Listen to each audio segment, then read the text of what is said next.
Hi everyone, welcome back to my channel Living by the Word Sabrina Speaks। आपने David की कहानी सुनी होगी जहाँ पे उसने शेर से लड़ा अपनी शीप को बचाने के लिए। डैनियल को भी शेर के पास फेंका गया but through the miraculous power of God वो भी बच गया। सैमसन के ऊपर भी होली स्पिरिट आ गई थी जिसकी वजह से वो शेर को मार पाया। और ऐसे ही बाइबल कैरेक्टर की आज हम बात करने जा रहे हैं जो कि शेर से लड़ा but not for fame, not for survival, but to prove the courage when situations were against him। आज हम बात करने जा रहे हैं एक ऐसे शख्स की जिसका नाम है बेनयाह। तो आइए इसके बारे में आज हम और जानते हैं। Benaiah was not just any soldier, but he was one of the King David's mighty men. He was known for doing the impossible, for his courage under extreme odds, and for his deep loyalty. कभी कभी Bible के छुपे हुए heroes हमें सबसे बड़ी हिम्मत और वफादारी का सबक देते हैं। तो आइए अब हम बैकग्राउंड के बारे में जानते हैं। बेनयाह के बारे में हम specifically 2 Samuel chapter 23 and 1 Chronicles chapter 11 के अंदर भी पढ़ते हैं। He was son of Jehoiada, a priest from Kabzeel. और बेनयाह की 3 मेन फाइट्स के बारे में आज हम जानेंगे जिसकी वजह से उसको बहुत ही ज़्यादा पावरफुल वॉरियर कहा जाता था। He was indeed a courageous man.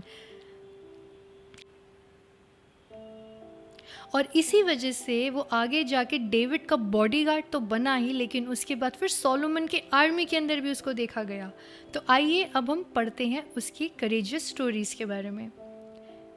Israel और मोआब के बीच अक्सर वॉर होता था। मोआबाइट्स जो थे आइडल वर्शिपर्स थे और इज़राइल के खिलाफ खड़े रहते थे। उस समय किंग डेविड की आर्मी को बॉर्डर सिक्योर करना पड़ता था। मोआब के 2 फियरलेस वॉरियर्स इज़राइल को चैलेंज कर रहे थे। बेनायाह ने उनसे फेस टू फेस फाइट करी और उन्हें डिफीट किया। ये सिर्फ एक इंडिविजुअल फाइट नहीं थी, ये इज़राइल की सिक्योरिटी और विक्ट्री के लिए ज़रूरी था। फिर हम पढ़ते हैं 1 क्रॉनिकल्स चैप्टर 11 वर्स 23 के अंदर, जहाँ पे लिखा हुआ है, he struck down an Egyptian, a man of great stature, 5 cubits tall.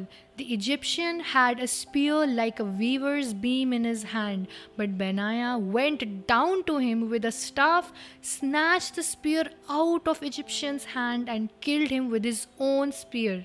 ये इजिप्शियन एक जायंट सोल्जर था, अराउंड 7.5 फीट टॉल, जो कि एक ह्यूज स्पीयर से आर्म्ड था।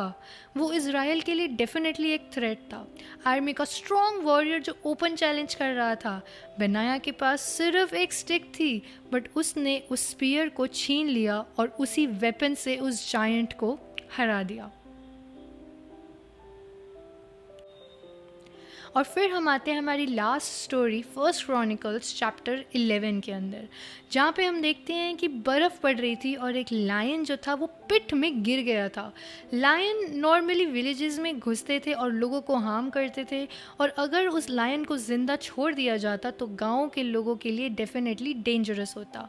सो he made sure to protect the people even though fight was risky, क्योंकि ground slippery था and there was no escape. But Benaiah decided to finish the threat so that innocent people could be saved.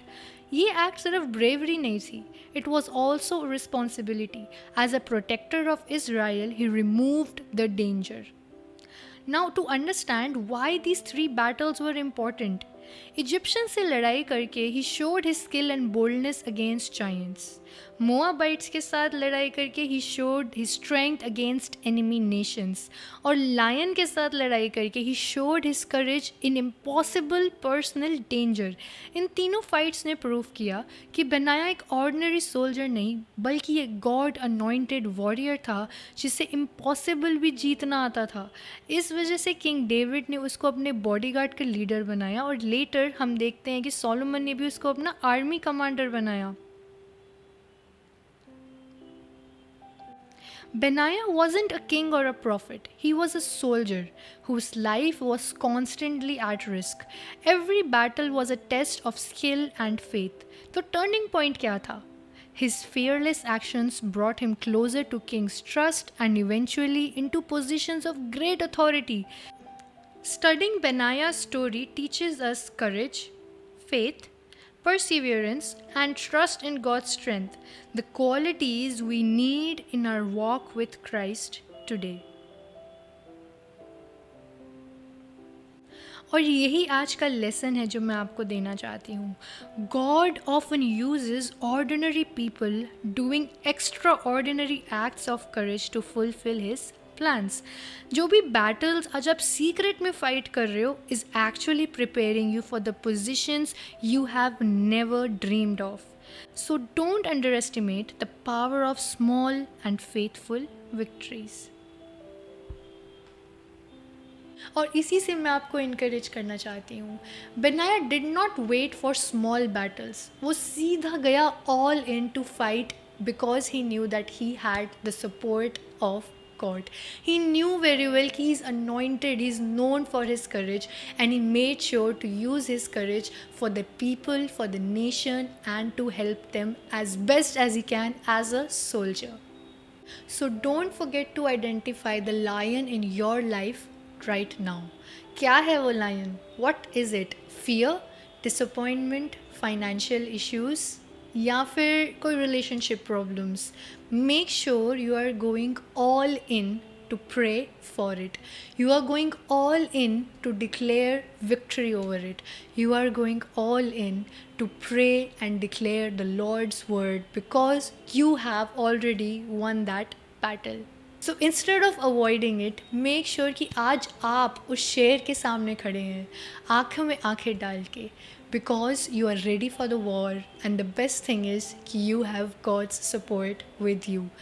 And मैं अगर अपनी life का experience बताऊँ तो ignore या avoid करने से हमें लगता है कि अगर हम उस पर फोकस नहीं करेंगे that thing will not come against us. But actually में when you are in a battle, when you are in a warfare, it is important for you to take out your weapon and fight against it. Because चुप रहने से fight कभी लड़ी नहीं जाती and weapon तो हमारा word of God है ही. So make sure today you grab your shield, grab your weapon and go all in against that problem, against that fear.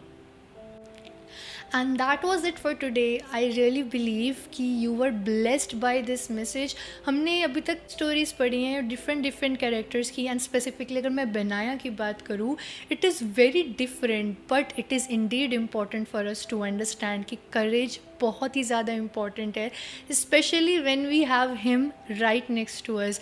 बहुत बार अपनी day to day life struggles अपनी situations के वजह से हम भूल जाते हैं कि who we are and what we carry. लेकिन बेनाया has reminded me again and again that we have to face our battles and reminder is we are never alone. And जाने से पहले एज ऑलवेज मैं आपको बताऊंगी a bonus fact. Did you know the name Benaiah appears 42 times in the Bible, more than many famous names. This shows us कि ये story, ये faith बहुत ही significant है, especially in Israel's history, even if the preachers rarely mention him. And not only that इस story के अंदर हमारा ये जानना भी ज़रूरी है कि Benaiah became the chief over David special guard unit. The Cherethites and the Pelethites ये एक kind of elite body guard थे, एक रॉयल बॉडी गार्ड जो किंग की रक्षा करते थे एंड सबसे ज़्यादा ट्रस्टवर्दी लोगों को ये जिम्मेदारी मिलती थी. तो इंडीड बेनाया सिर्फ करेजियस एंड पावरफुल नहीं, he was indeed a trustworthy person that fought for his kingdom and made sure to help in each and every situation. And that was it for today. Thank you so much for showing all your love on the previous videos as well. I really believe you were blessed by it. So may God bless you. Have a good night. I'll see you next time.